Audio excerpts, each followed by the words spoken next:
Hello, everyone. Welcome to another edition of Pacesetters. As we've said in the past, one of the great things about this format is we do get to talk to some of the key industry participants across our sport. We've spoken to some drivers and some trainers, and today we'll go on a slightly different direction and talk to the doyen of harness racing, calling in New South Wales, the best caller in the business, Fred Hastings. Welcome to the show, Fred. G'day, Paul. The check's in the mail for that intro. Thank you. Mate, it's great to have you on. I mean, because people, hear you across, race cards several times a week. We hear your voice. We don't often get to see your beautiful mug. And to hear the stories and to understand a little bit about your exposure to harness racing, how you came to be part of it. So it's fantastic to have you on. Let's go right back to the start. How exactly did you get to become part of harness racing, Fred? Well, I guess there was always an interest, Paul. My father would regale me with stories of his trips to Harold Park on a Friday night through the 60s. In fact, I think he took Mum on their first date to Harold Park, which was certainly not a rarity. A lot of courtships kicked off at Harold Park. But that is romance 101. Absolutely. So, that's where it started. So I guess there was something there that perhaps I'd fall into that path down the track. But family had harness horses. My uncle and aunt, my cousin drove for a while, and they were linked to the Smiths, a famous harness name through Katoomba and the like, and they had those the Bangaroo horses.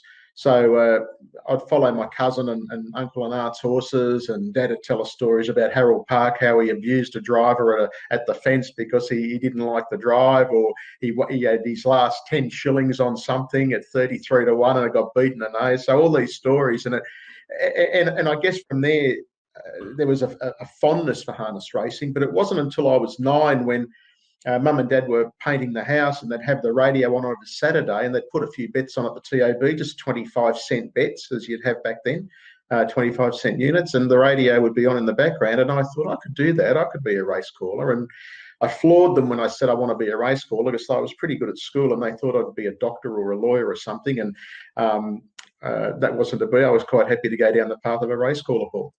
So we're talking about the age of 9, and is that when the seed was planted? But when did you actually start to really, I guess explore what that could look like from a career perspective? Yeah, look, I was like everyone, marbles down the hallway with a horse's name, and I'd record them into a tape recorder, or I'd call phantom races into a tape recorder. But I finally plucked up the courage. I think I was about 15 to go to Penrith. And I knocked on the door, and legendary broadcaster Ray Conroy opened the door, and I told him I want to be a race caller, and he said, well, so does everybody. He said, come in and we'll have a chat. And I sat and watched him call a race, which for a 15-year-old with aspirations, it was like the most incredible thing I'd seen, watching this legend. And he was the true doyen and the true voice of Sydney harness racing for many years, heard on 2KY. And that was it. Once I saw him work, I thought, no, I want to do this now. And then I was introduced to Kevin Thompson, who would call a record number of Miracle Miles. Kevin introduced me to someone else, which got me a start at the Parramatta, or Granville, they were known as, at the Parramatta Speedway, Granville Gymkhanas. And then I started calling it Fairfield and Bankstown Gymkhanas, and Blacktown on the little 600-metre tight showground track. And that's where I got my start calling real horses, doing Gymkhanas. And like I say to all the young callers coming through now, what advice have you got? The best advice is to, besides persevering, practice. And that's what I did. I think I worked 3 out of 4 Sundays every month. The Gymkhanas in those days were held on a Sunday, either afternoon or in some cases Sunday nights at Penrith. And I just, I'd turn up. There was no pay. It was all for experience. I was looked after by a fellow called Steve Kahn, who'd pick me up and take me to these tracks, because I obviously didn't drive. And the rest is history. I just persevered and was lucky enough to get a break. So where you are now, though, Fred, you're calling at headquarters on a Tuesday and a Saturday. Did that seem inevitable back then, that you're going to end up where you are now, or was it just simply a pipe dream, or were you so confident that, no, that's where I'm going to end up? Paul, I'd have to be honest and say there were times when I had some doubts because the way things panned out. My first paid race calling gig was at the Nowra track, which was 3 hours from home. Again, I got that gig before I had a license. So bless her, my mother would often drive me down to the track, 3 hours there and 3 hours back, as it would take in those days. And then the Nowra track closed, and I was at a bit of a crossroads, and a friend said they're looking for a greyhound caller at Richmond Greyhounds, just as a backup. So I started calling greyhounds, and I ended up calling greyhounds for 20 years. And I was positioned as Paul Ambrosoli's understudy. Now, for those that aren't familiar with greyhound racing, Paul, of course, legendary broadcaster, and we'll never see a race caller of the greyhounds of his calibre ever, I don't believe. But I was his understudy. So there was some thought or process in Sky's mind that I would take over from him when he retired. But prior to that happening, I was offered the position of chief harness caller at the harness racing, and that encompassed Harold Park, Bankstown, Fairfield, Penrith, all the metro tracks. I was given the metro gig, and then ultimately Menangle. So at different stages, I guess, as much as I wanted to do the harness racing, and I started at the harness racing, opportunity dried up for me, and I was channeled into greyhound racing. Very happy to be back home calling the trots, however. Yeah, absolutely. You talked about mentorship early in the piece. How important do you think that is, that you learn some of the key lessons and the nuances of calling at an early stage? I think one thing I firmly believe, Paul, and I guess you could argue this is in anything in life, as you mature, as you get older, you certainly become more seasoned, you become more experienced and more polished. And I think there's no doubt, if I listen back to some of my calls going back 30 years ago, I'd probably shake my head and have quite a stern word to myself about some of the things I did. And we've got a good little base of young talent coming through at the moment, and there are plans and processes in place that I'll have an opportunity to talk to some of those young fellows in a one-on-one setting, and that's certainly in the pipeline, just to impart some of the knowledge and some of the experiences I've had, because it is an experience as your career evolves, and you can be a little bit headstrong and a little bit egomaniacal at times when you first get a break and you first get a go, and your head, the old saying, you're getting a bit of a big head. I'm not going to say that I was out of control, but certainly your head gets a bit bigger when you start to get a bit of a go. You think, I'm doing this now. I wanted to do it. Now I'm doing it. You just got to rein it in a bit, I think, and focus on professionalism. And that's hopefully something I might be able to impart with the good little base of young talent that we've got coming through in harness racing in New South Wales. Sure. So what do you think that is the key then, Fred, to a really good race call? Is there something? Is there a little, trick of the trade that makes a good race call, and is so important to make sure that you nail it for the punter and the viewer out there? I think accuracy is paramount, but you've also, and I suppose you go back, Paul, 30 years ago, pre-Sky Racing and Sky Channel, you could embellish on the radio. People couldn't see it if they were listening to you on the radio, and you could embellish. And some of the great broadcasters of races, both of any code, were able to get away with some embellishment. I think nowadays everyone's watching what you're seeing.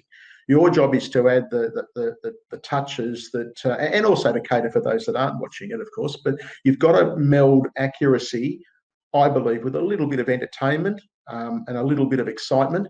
And to that end, I always feel if I'm calling a maiden race at Penrith or I'm calling a Miracle Mile, both races deserve an appropriate amount of, excitement, an appropriate amount of professionalism. And I don't sort of try to differentiate between one race to another. I certainly don't subscribe to the theory they're only races, all races are the same, because they're not. A Miracle Mile is obviously more prestigious and a richer race. So there is a bigger audience, so you've got to take that into account, I think. But I certainly try to be entertaining, concise, accurate, and descriptive. I think, again, just for those that aren't watching it, if you're listening on the radio, you want to know, is your horse on the inside or is it on the outside? Am I in a pocket or am I on the outside? Not just go through race, horse. You need to be descriptive as to their position in running. And I try to do that in all my calls as well.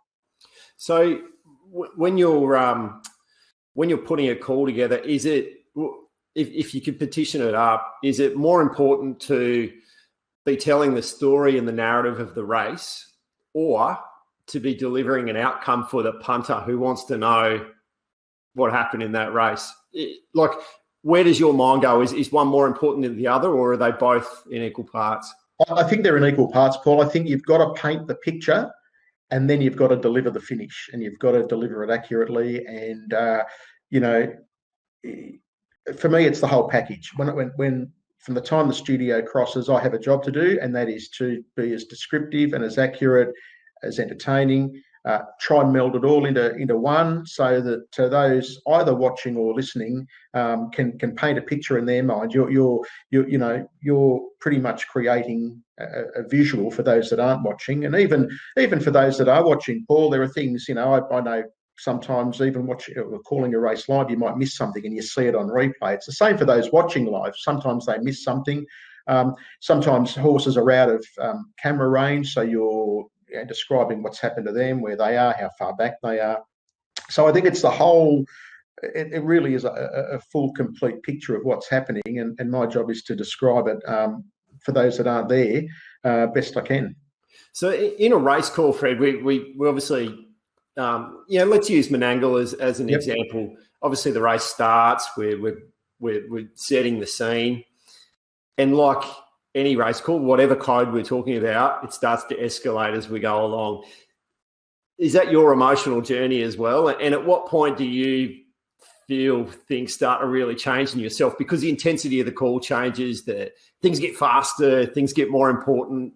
Do you feel yourself changing, I guess, mid-call? Or yeah, look, that's a good question. I think because the unique nature of a harness race, you're riding that journey from the green light, because they can come off the arm sizzling. There could be 3 or 4 contesting, and it's a real powerhouse charge for the lead.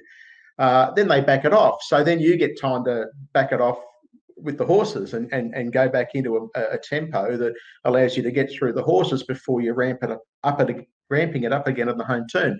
The other thing that's really important for a caller, and this is whether they're watching or whether they're listening, is to make sure you're providing sectional times, because that can paint a picture on how a race could evolve at the back end. If they're going breakneck speeds early, often it brings the back markers into the race, and conversely, if they're going slow, it might make it harder for back markers. So you're sort of in a position where you're painting the picture, and you're in the race with them. So if they're going hard early, make sure you're with them, and you're calling the action and describing how it is, and giving those sectional times. And then, as I said, getting a bit of a breather, and then the back end obviously is where the action happens.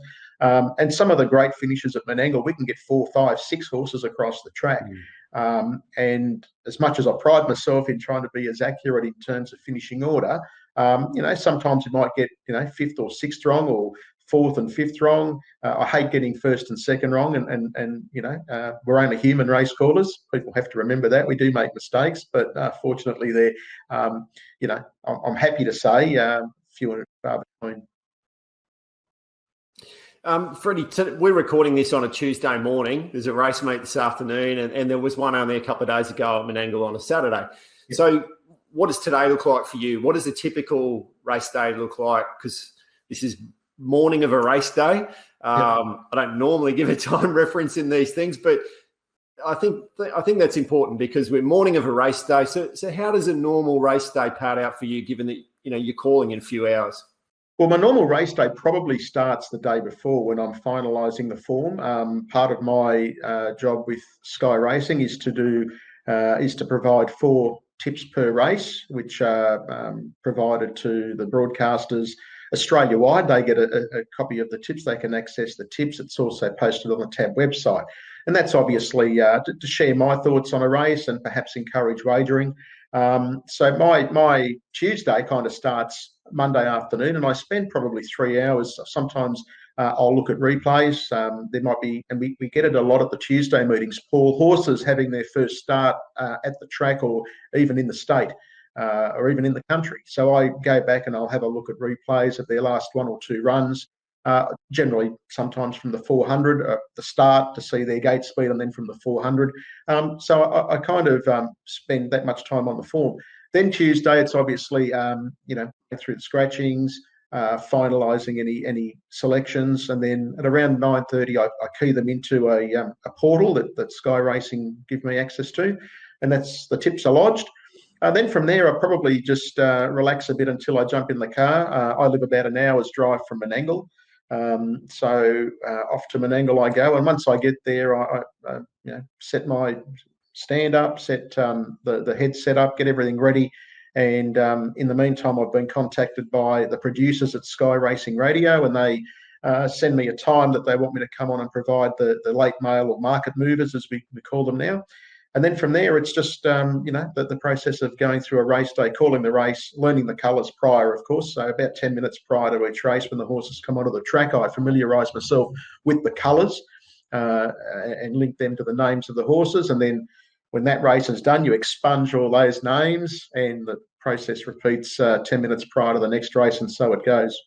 I love the way that race callers talk about matching race names and colours is something like it just happens. It's natural. I find that's the bit that I'm in awe of, and I think a lot of people are, the memory recall and the ability to just reel it out as though they're, facial recognition or something like that. I think that's the most remarkable thing about good race callers. What's the process you go through to really? Well, it's simple. It's simply see and say, Paul. So the horses come onto the track. And you have the race book in front of you, and for example, number 1, King of Swing, I look at the driver, and those fluorescent colours, and I'll repeat over and over and over, maybe 4, 5, 6 times King of Swing, King of Swing, King of Swing, so on. Then go to the next horse and repeat, and then go to the next horse while they're warming up. And then just one last check as they're heading to the start. I go through them again, and I'll say, King of Swing, underworked, no, I'm the Mighty Quinn. Just go through the horses as they go to the start. And then I've got probably, once they're at the start and they're circling at the start, I've probably got maybe a minute or so before Sky actually cross. Again, I just go through and make sure the names are in the head, and that's it. If they're not in the head by then, I'm in all sorts of trouble. Yeah. We are lucky in harness racing, and in particular New South Wales. We do have coloured saddle cloths. Sometimes you can have a race, and particularly at Menangle, when they might get to the 600 metres, and there might be horses 3 deep or one off the inside, but their driver is just obscured. You can just have a sneaky look at the saddle cloth now and familiarise yourself with what the number is, and a real quick sneaky glance down at the race book and back up, and you've got the horse. In past, you'd be saying, there's one on the outside, I cannot see it, it's obscured. Now there's no real reason to do that, particularly in harness racing. I think it was a great innovation, the coloured saddle cloths, for that reason, and for the viewer. I think that helps the viewer as well, equally as much. Oh, absolutely. I think anyone who's watched UK greyhound races late at night and they're just calling simply by colour, I think appreciates the diligence that race callers in Australia are putting in across our codes. Hey, you talked about the tips. Little story. My first job was on a regional newspaper in Queensland, and I had to do the greyhound tips, and it was like throwing darts at a dartboard. There was no due diligence put into that. I sense that that's something that's pretty important to you, to make sure that the punters are getting an accurate assessment of form and how it marries up with that particular race. Yeah, absolutely. I've been very lucky, Paul. I've been around for 30 years. I know I only look like I'm 23, but that's your cue to say absolutely. But no, I've been around for a while, and I've been lucky enough to tip the card, which is for a tipster, the Holy Grail. That's something you aspire to do when you're providing tips as a service and as part of your job. And I've done that 3 times, but interestingly enough, the first time was on my 50th birthday 5 years ago. And I went to the races. It was a big night at Menangle. There were Group 1 races and the like, and I tipped 9 out of 9, and it was an amazing feeling. And then 18 months later, I tipped the card at Bankstown, and then a couple of years ago, I tipped the card at Penrith. So I've been lucky enough to do it 3 times, and I've got to say, it's an amazing feeling.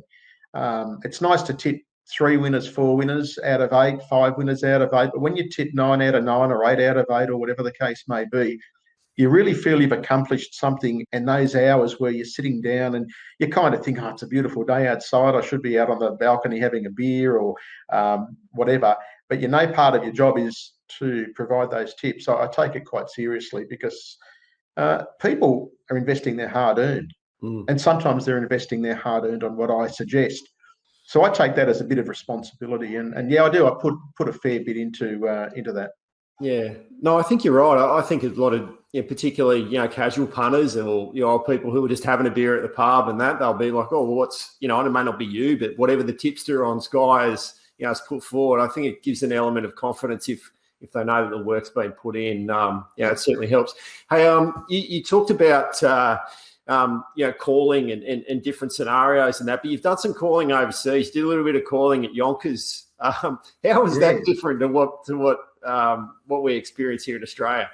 It was an incredible moment. I was actually going at the time. We were going on a family holiday, and part of that included 8 nights in New York City. And Yonkers is probably about, from memory, it was about an hour's cab ride out of where we were staying on West 35th.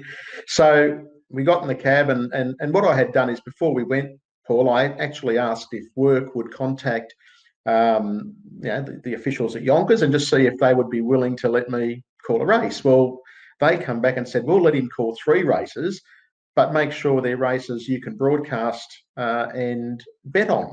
And obviously, they were hoping, because I think they get a bit of a slice of a clip of the ticket on the bet. So they saw it as an opportunity. I was asked to call 3 races, and the way it was planned out was a Monday night meeting over there, but it was Tuesday morning here. So, yeah, I called 3 races, very well received. I was in awe of the track announcer there, a fellow called John Hernan. He would, and as a lot of American callers do, they call the first 3 over the line and they stop. And some races over there, and including that night I was there, he called one race where it was a photo finish between 2 horses, and he said, it's a photo finish, Fred and Paul, and stopped. That was it, 2 horses. And he asked me, he said, Fred, why do you Aussie callers bother calling all the horses? Who cares who comes last? And I said, well, it's just how we've grown up in Australia. You might have a horse that led and dropped out. You want to know, did it drop all the way out? Did it run 4th? Did it run 7th? You had a horse that was last on the turn. Did it flash home and run 4th? You sort of, you want to paint a picture for and let people know where their money went. He said, that's too hard.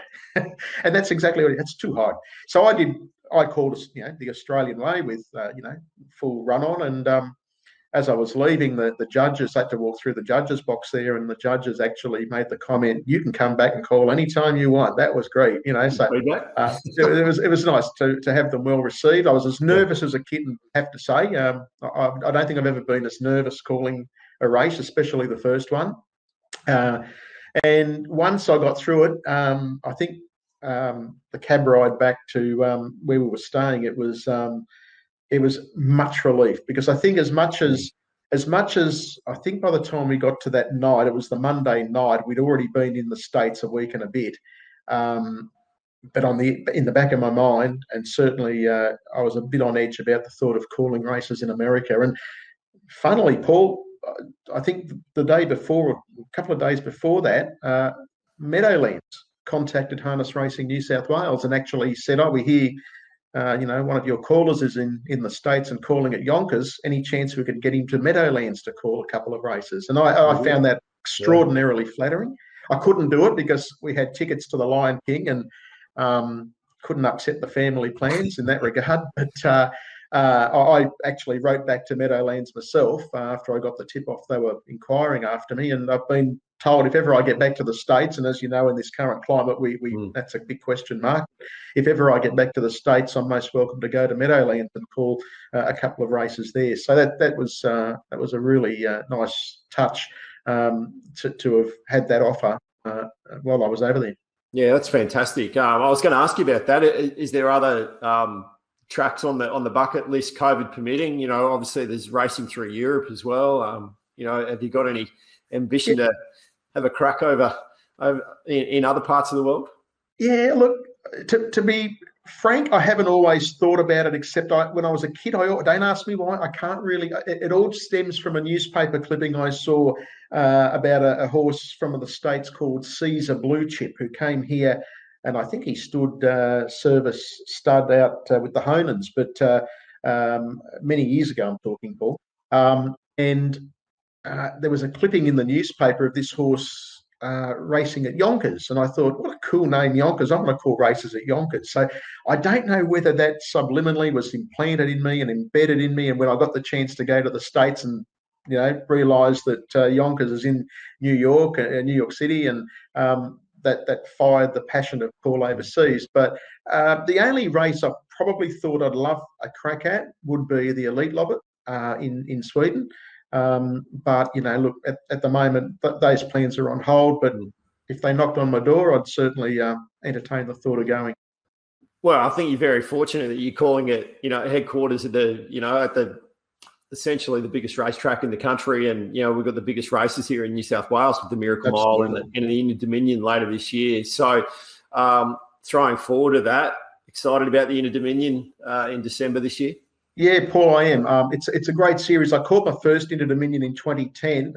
Heats were at Harold Park and Newcastle, and then the final was run at Menangle, and Black's a Fake created history, winning his fourth.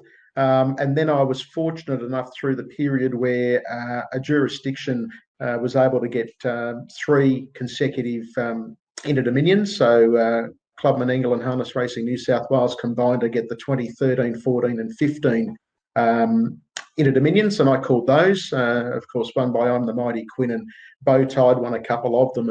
And to have another one on home soil, I know we were meant to last year, but that rotten COVID thing put paid to that. But it's great to hear the positivity coming out of both Club Menangle and Harness Racing New South Wales that, unless there is a government banning of racing, the Inter Dominion goes on, and I think that's important for the sport.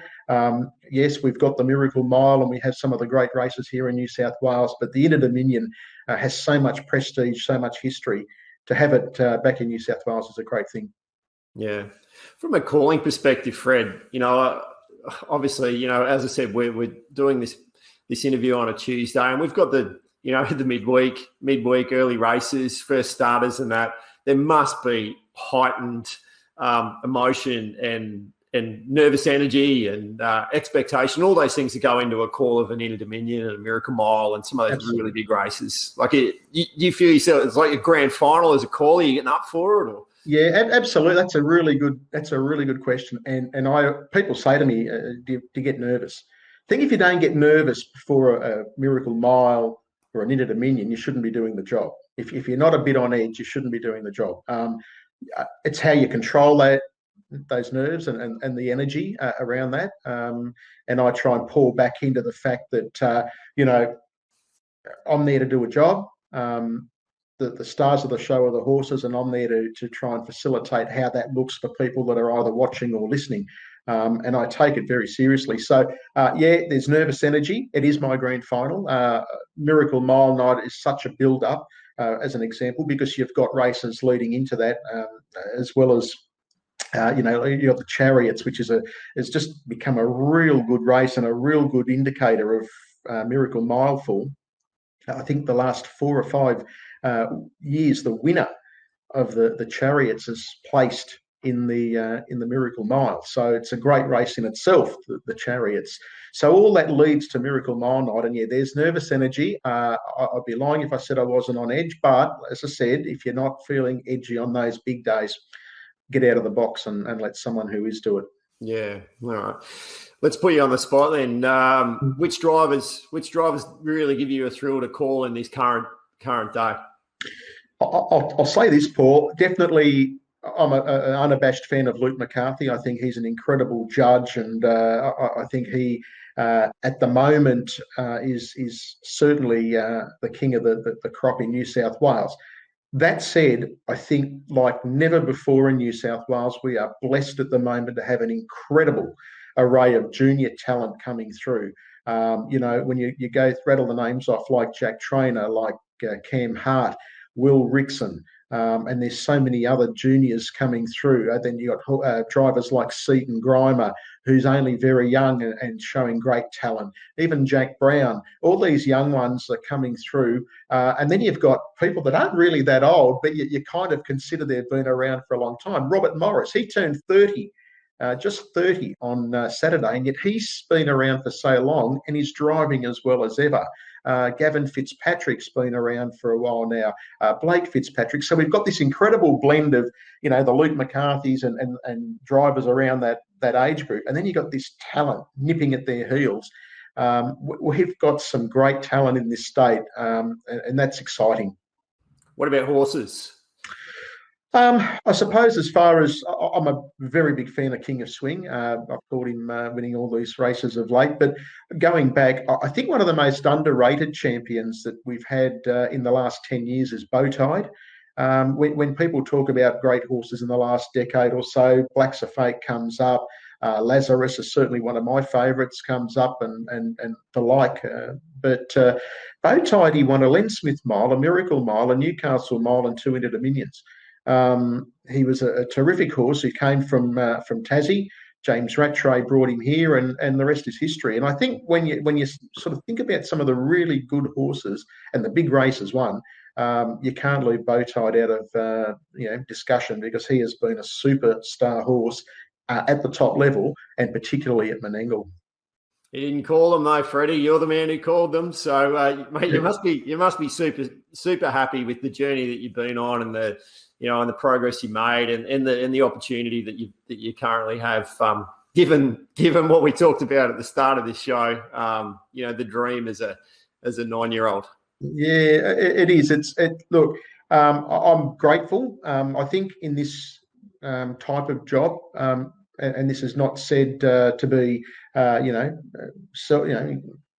can be too self-indulgent. You've got to have the talent to do the job, but you also need a little bit of luck at the right time to get the break you need. You need to have some good people behind you at different stages. And then ultimately, as I said, it then gets down to your capability of doing the job. So you've got to have the talent, but a little bit of luck can help at different stages. And that's kind of how it panned out for me. Like I said, I thought I was pigeonholed for good as a greyhound caller. And look, I was happy with that role, but as soon as the opportunity came to switch to harness racing, I was very excited by that. I've been doing it now for 12 years, 12 years this month, actually, as in the top job at the harness. So I have seen all the good horses that have raced at Menangle, the Blacks of Fakes, the Smoking Ups, the Bowtides, etc. And I sometimes pinch myself, Paul, and go, wow, it's a privilege that I get to do this job, because A, I get paid to go to the races, and B, I see these superstar horses. Yeah. Well, Freddie, I think we're very lucky to have you, and long may it continue. Let's hope there's plenty more great race calls in you. We'll wrap this up. I want to thank you for your time. Obviously, as I said, you've got a race meeting to get to call this afternoon. So you've been very gracious with your time. I'm sure that the people out there have tuned in, have really appreciated your insights and the journey that you've been on, peeling back the layers a little bit on the man that we hear across all our races every Tuesday and every Saturday at least. So thanks for your time, Freddie. Paul, there's a very good reason why they hear me. It's because I've got a good head for radio. But in all seriousness, thank you for the opportunity to have a chat with you, doing some great things in the role, and hopefully, you'll have many more of these superstars that we touched on your show in coming weeks. Thanks for having me on. Much appreciated. Thanks for your time, Fred. To everyone out there tuning in, thanks for tuning in. Hope you've enjoyed the show, and we'll be back next week with another great guest for you on Pacesetters. We'll see you then.